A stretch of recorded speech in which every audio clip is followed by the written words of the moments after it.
Bueno, pues vamos a estar muy pendientes. Os pido una valoración rápida, pendientes de esa declaración, y mañana lo analizaremos con más calma. Lucía Méndez, Pablo Pombo, Ignacio Escolar, Orriols. Bueno, Antonio, pues que la diosa de la justicia ilumine al Tribunal Supremo, porque aquí ha dictado sentencia a todo el mundo menos ellos. El presidente del gobierno, los periodistas que han investigado, los que no han investigado, los medios de comunicación, los comentaristas, o sea, todos, unos inocentes, otros culpables. Y el Tribunal Supremo tendrá que decidir si es inocente o es culpable. Y supongo, entiendo yo, que todos vamos a respetar eso. Los periodistas, a mi juicio, con perdón, han tenido un papel completamente excéntrico en este juicio. Los periodistas no son quienes. Pero no por culpa de los periodistas. No, estoy hablando del papel que se les ha atribuido, Antonio. Si es que se lo ha atribuido a alguien. Es que hay gente que atribuye a los periodistas la capacidad de que absuelvan al fiscal general del Estado. Es decir, es que esto me parece una cosa completamente desconocida, que no había pasado nunca. Y yo no sé... Y sobre todo, es muy difícil encontrarte con un miserable periodista que sea capaz de desvelar sus fuentes. Pero Antonio, vamos, es que no está en cuestión. Es que no está en cuestión que un periodista no puede revelar sus fuentes, ni en este juicio ni en ningún otro juicio. Es decir, no sé por qué hemos convertido la ética periodística en un debate en este juicio. Es que de verdad no lo entiendo. No sé si es inocente o culpable, el tribunal lo dirá. Ahora, sí tengo claro una cosa, Antonio. Si en la Fiscalía aquella noche se hubiera mantenido la calma y no hubieran entrado en histeria para pedir el expediente de un señor que había aparecido en los medios, como había aparecido por una noticia que se dio que no era del todo cierta porque solo figuraba una parte de la noticia, si ese día el fiscal general no hubiese sacado a un fiscal de un partido de fútbol, si sencillamente hubiera esperado al día siguiente para desmentir la noticia, nada de esto estaría pasando. Nada de esto estaría pasando. Con lo cual... Mínimo imprudente. Para mí el mejor servicio que se puede hacer a la democracia es expresar el máximo respeto a los jueces, considerar que si está mal la pena de telediario, yo creo que está mal la pena de telediario, también lo está la absolución desde el telediario dictada a través del poder político y en la que están las terminales mediáticas del sanchismo, y creo que también está mal, y considero que por el bien de nuestra salud mental deberíamos derrumbarnos los muros internos y asumir que todo es posible, que es posible que Amador haya delinquido, que es posible que Miguel Ángel Rodríguez haya juzgado sucio, que es posible que Moncloa haya juzgado sucio y que es posible que el fiscal general del Estado pueda haber delinquido. No juzguemos a partir de quién está más cercano, dejemos ideológicamente más cercano, dejemos que sean los jueces quienes lleven a cabo su trabajo. Pues estoy radicalmente en contra con lo que ha afirmado Lucía, mi amiga Lucía. ¿En qué estás desacuerdo con Lucía, Que estoy de acuerdo en que los periodistas no son quienes para poner la sentencia, pero es que este caso va de periodistas. Este caso va de una revelación de secretos que publican periodistas. No. Y los periodistas somos testigos directos de la inocencia y la culpabilidad. Nacho, eso es un error. Yo no te he interrumpido, Lucía, y no estaba nada de acuerdo con lo que decías. Déjame hablar a mí. Los periodistas en este caso no somos los que opinamos desde la barrera, como en otros temas, y tenemos información de segundas o de terceras manos. En este caso hay muchos periodistas, han declarado en el Tribunal Supremo, que tienen información directa, que están contando su testimonio, que no es que estén opinando de lo que hacen los jueces, no, están contando cómo fue ese día, cómo fueron los días previos, cuándo llegó la información a sus redacciones, a través de qué manos o a través de, sin desvelar el secreto de la fuente, a través de qué vías llegó, en fin, muchísimos datos donde no opinamos o no decimos sobre la inocencia o sobre la culpabilidad del fiscal general opinando por terceros, sino por nuestra propia experiencia. Ha habido 5 redacciones distintas que tuvieron acceso a esa información de la que acusan al fiscal general del Estado de haberla filtrado antes de que el fiscal general del Estado tuviera acceso a ese secreto. La doctrina del Supremo es bastante clara. La revelación de secreto se comete una vez y es la primera vez que se rompe ese secreto, no a posteriori. Por lo tanto, o el fiscal general del Estado tiene una máquina del tiempo o no puede ser culpable, porque ese secreto ya se conocía en muchos sitios muchísimo antes de que lo tuvieran. Y insisto, aquí los periodistas, si hemos tenido que declarar y hablar de periodismo, muchos periodistas, algunos compañeros de mi redacción, ha sido porque están investigando una fuente, porque están intentando encontrar quién fue esa fuente, porque acusan al fiscal general del Estado de haber sido esa fuente y porque están buscando quién es la fuente. Y creo que en este caso, claro que atañe al periodismo y los periodistas no somos simplemente los que comentamos la realidad sobre la DANA. No, aquí hablamos de una cosa que conocemos de primera mano y que estamos plenamente implicados en este proceso. Yo no puedo, en fin, solo llevo en esta profesión 3 décadas, tengo un criterio sobre lo que debe ser la profesión, que en este caso concreto no coincide en absoluto, otras veces sí, en este caso concreto no coincide en absoluto con lo que vosotros estáis defendiendo desde muchos medios de comunicación, y creo que hay que preguntarse, incluso nosotros todos debemos preguntarnos qué es lo o sea, si es verdad absoluta la que defendemos, porque a mí lo que me extraña es esa seguridad absoluta que es que en este caso sabemos quién es la fuente. Bueno, ya, pero es que eso también, pero es que, Nacho, es compatible con que tú lo supieras y el fiscal general lo filtrara. Es que es compatible. Que yo no digo que lo hiciera, ojo, que no estoy diciendo que lo hiciera, es que yo pido respeto al tribunal. Es que lo que estoy diciendo es que nadie puede decir que lo hizo o que no lo hizo, solo es el tribunal el que puede decirlo. Y si el presidente del gobierno... Eso de que nadie puede decir, yo puedo decir quién, no puedo decir quién es la fuente, pero puedo decir quién no lo es, y no es el fiscal general del Estado. Pero Ignacio, esa será tu visión de las cosas. No es mi visión, es mi dato. Pero tú no eres el tribunal que tiene que juzgar eso. No lo somos, no somos el tribunal. Y tampoco creo de verdad que nosotros estemos ahí sentados sentados en el banquillo de los acusados, que los abogados de Miguel Ángel de Alberto González Amador y que Miguel Ángel Rodríguez y que todos estos estén haciendo algo que no deben, no quiere decir que el fiscal sea inocente. Es que no quiere decir eso, en mi opinión.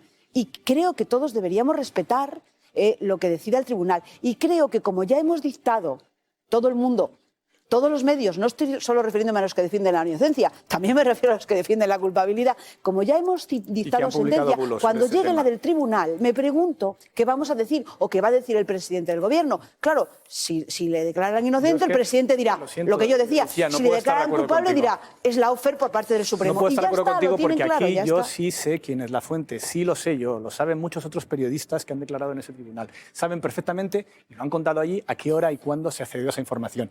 Y insisto, lo que ha acreditado esta investigación judicial es a la hora exacta, al minuto exacto en el que el fiscal general del Estado tuvo acceso a esa información de ese famoso correo. Si circulaban las redacciones antes, es imposible que pueda ser culpable, salvo que tenga una máquina del tiempo. Bueno, estaremos de acuerdo todos en que no había una prueba de cargo antes de empezar el juicio y que tampoco la hay durante el juicio.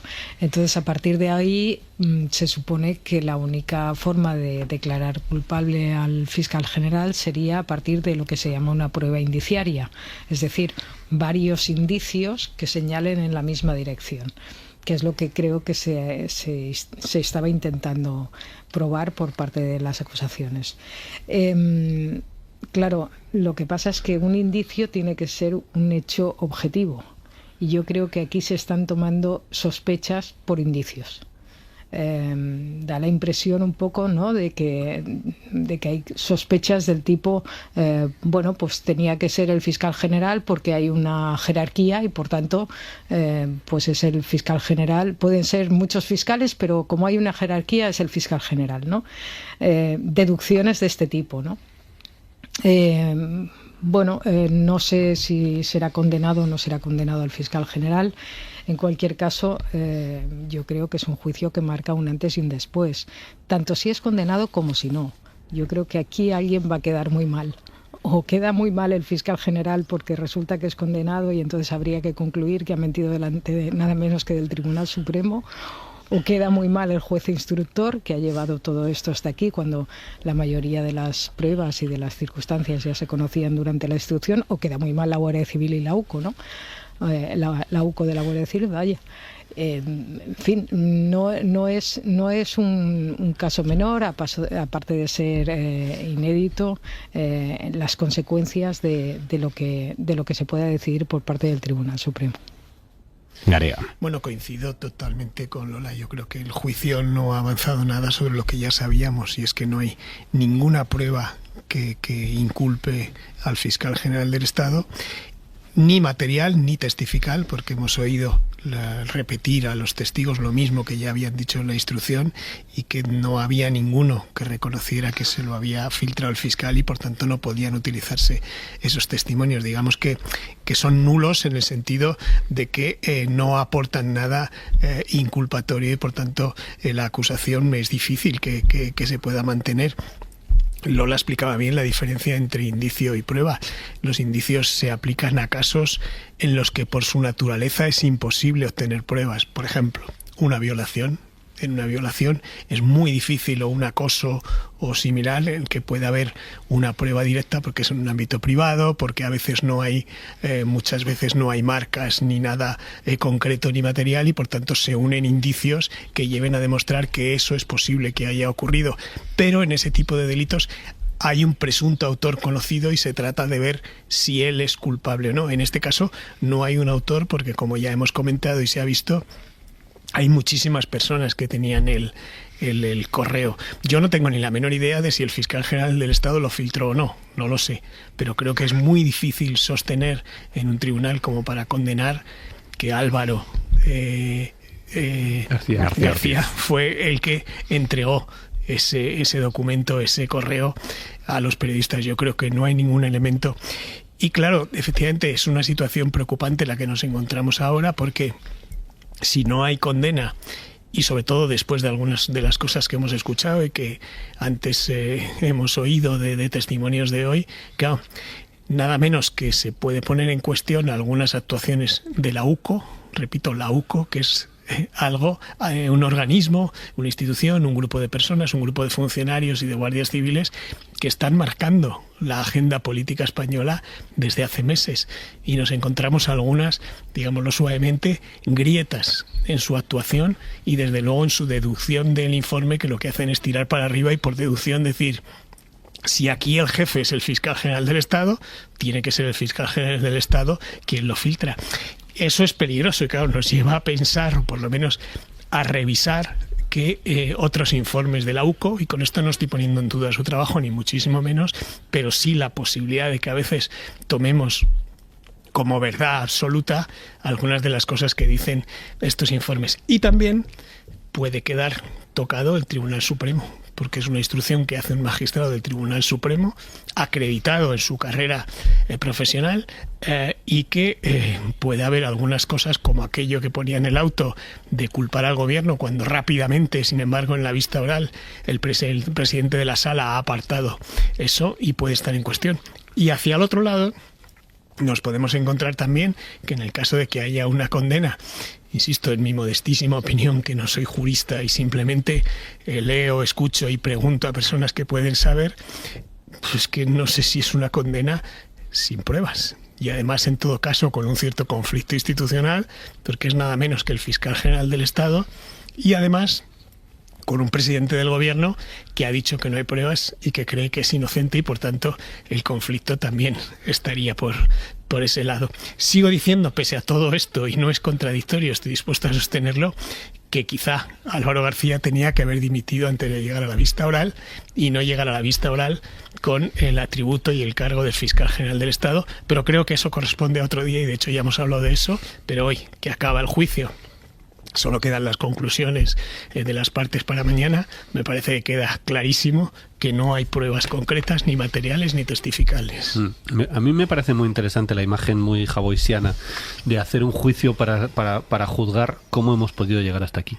Me parece muy interesante porque creo que no se va a hacer en la justicia, pero se va a hacer periodísticamente, evidentemente, se va a hacer en el análisis político, el cómo hemos llegado hasta aquí, que creo que es, visto el juicio, la gran pregunta.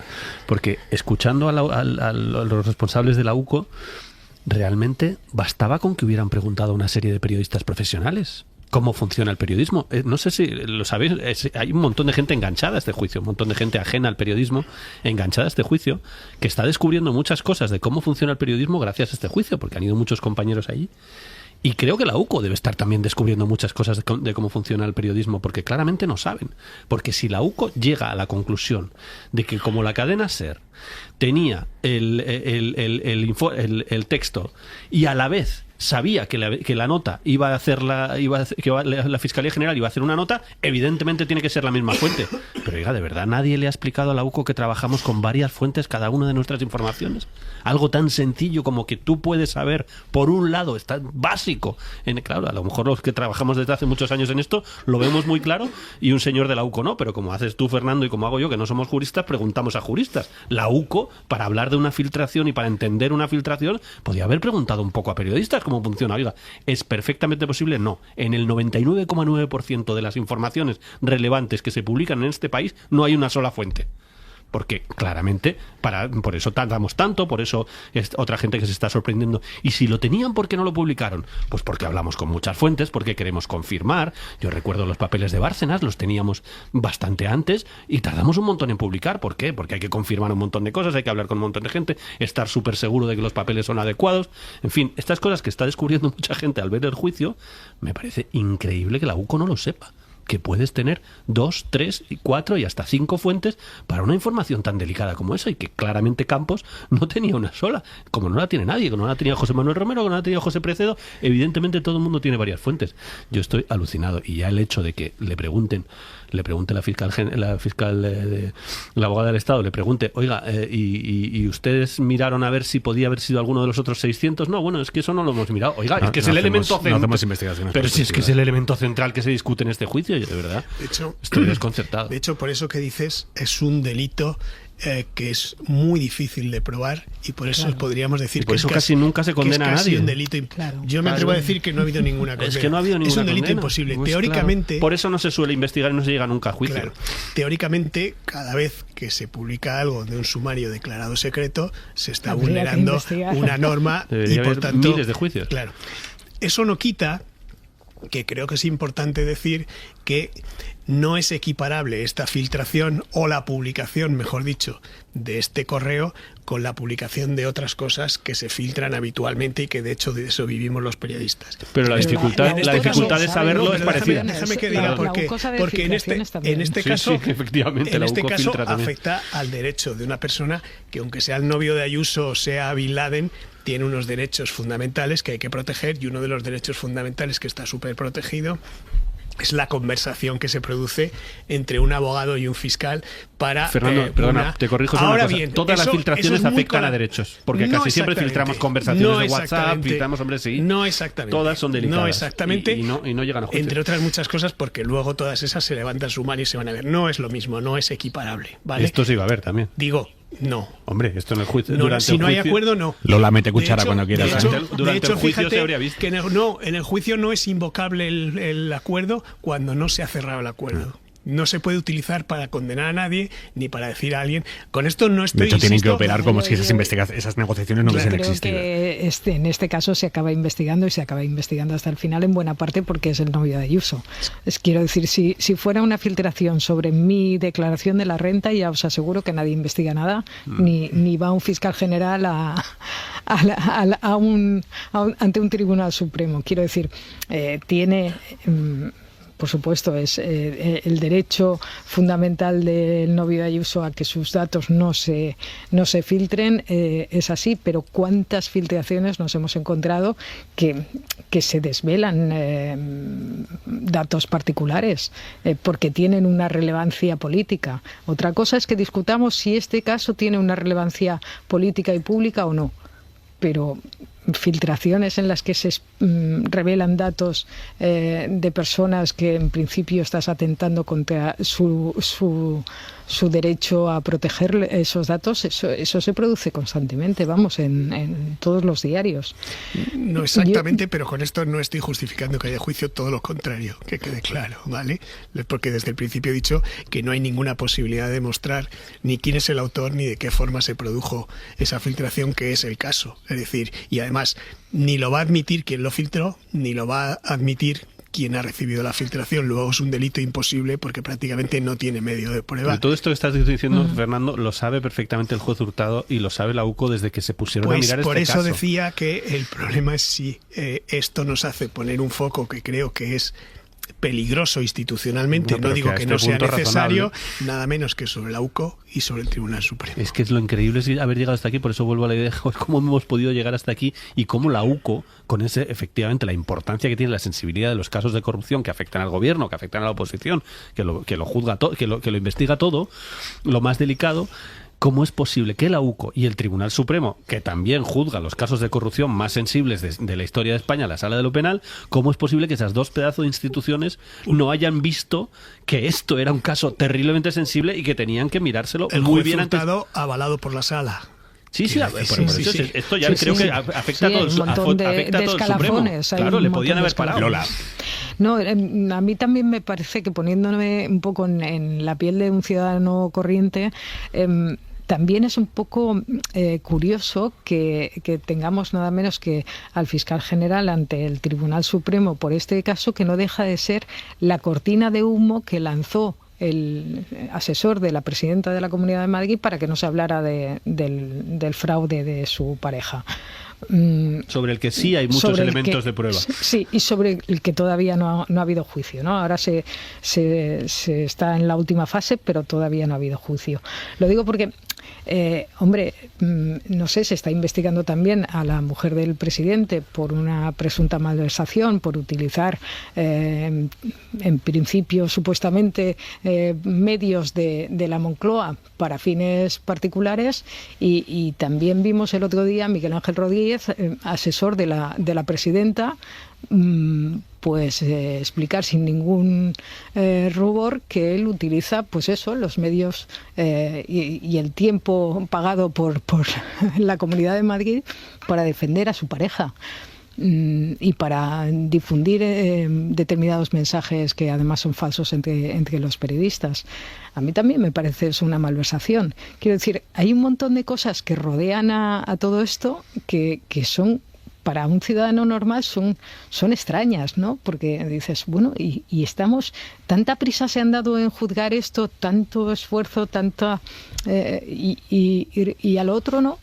Es que sobre todo... Para mí una de las cosas más extrañas, perdón, sé que es colateral, pero es que hoy me ha llamado mucho la atención escuchando la intervención de los distintos miembros de la UCO que participaron del registro del despacho del fiscal general del Estado, reconociendo que entraron allí con la caballería y que se llevaron todo, todo. Y que no se hizo un mínimo filtro. Porque deben estar acostumbrados a hacerlo así. Ahí está la cosa. Claro. Si esto se hace con el despacho del fiscal general del Estado, ¿qué no se hará cuando entren en la casa de un ciudadano particular? Mira, yo el otro día hablaba con un jurista sobre este tema y decía, una de las cosas que está en discusión hace muchísimo tiempo es por qué en el resto de Europa este tipo de investigaciones las hace la Fiscalía con un juez de garantías. ¿Por qué es así en toda Europa menos en España?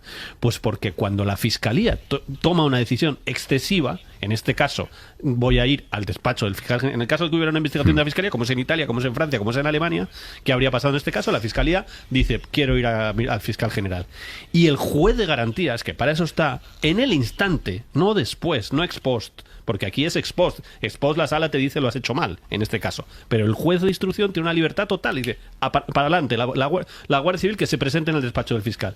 Lo que pasaría en Italia o en Francia, donde también hay errores, por supuesto, pero hay un filtro que es, oiga, llega usted al juez de garantías, quiero ir al fiscal, y el juez de garantías muy probablemente te habría dicho, oye, para un momento. Es el fiscal general, para un momento. Yo creo que es muy probable que hubiera pasado eso, de decir, oiga, es el fiscal general del Estado, vamos a coger toda la información, vamos al despacho y sacamos toda la información, y además, como sabemos cómo funciona, resulta que acabó filtrada la mayor parte de esa información, que se conoce todos los números a los que llamó el fiscal general del Estado, todas las direcciones de sus casas, información absolutamente privada de meses y meses.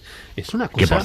Que por cierto, aquí la Fiscalía se lleva las manos a la cabeza con este registro masivo, cuando la Fiscalía muchas veces informa a favor en otras causas, ya no solo de que se copien dispositivos enteros, sino de que se lleven los aparatos para que luego ya se separe el polvo de la paga, se hagan los expurgos famosos estos, pero después... Y salen cosas, y se filtran cosas también. No, que sí, es muy delicado. Si yo me pregunto ahora, escuchando todo esto... que tire la última piedra, ¿no? El elemento central... Sí, pero que igual merece una reflexión la manera en la que se practican las registros, según qué causas, en según qué delitos, ¿no? Igual tenemos que hablar de que la unidad de élite de la Guardia Civil no tenga una tecnología para buscar por fecha los archivos, por fecha. Es que había una orden expresa del juez de te puedes llevar lo que es desde marzo hasta octubre. Se llevaron todo. Y después ya, con tiempo, lo vemos. Hombre, es que es el registro al fiscal general del Estado, no en su domicilio particular, en su despacho oficial de la Fiscalía General del Estado. Es una institución. Uno de los elementos fundamentales de la gente que está convencida desde hace meses que el fiscal general del Estado es culpable, que hay muchísima, porque como decía antes Javois, este es un juicio casi de Real Madrid-Barça, entonces mucha gente está convencida antes de tiempo. Dice, no, pero es que como borró todo, es clarísimo que tenía que ser él. Bueno, aparte de que hoy le he explicado cómo lo borraba y sistemático, que podemos dudar, podemos no dudar, pero con lo que tenemos encima de la mesa y con lo que sabemos, de verdad, si vosotros tenéis a Aimar Bretos, tiene ahora mismo, sabe que esta semana, hombre, ya por ponerte a ti que eres el jefe, tú sabes que la semana que viene van a pillar tu móvil y lo van a mirar entero, Aimar. Pues pierdo mi trabajo y posiblemente mi libertad. Pues a lo mejor si puedes lo borras, ¿no?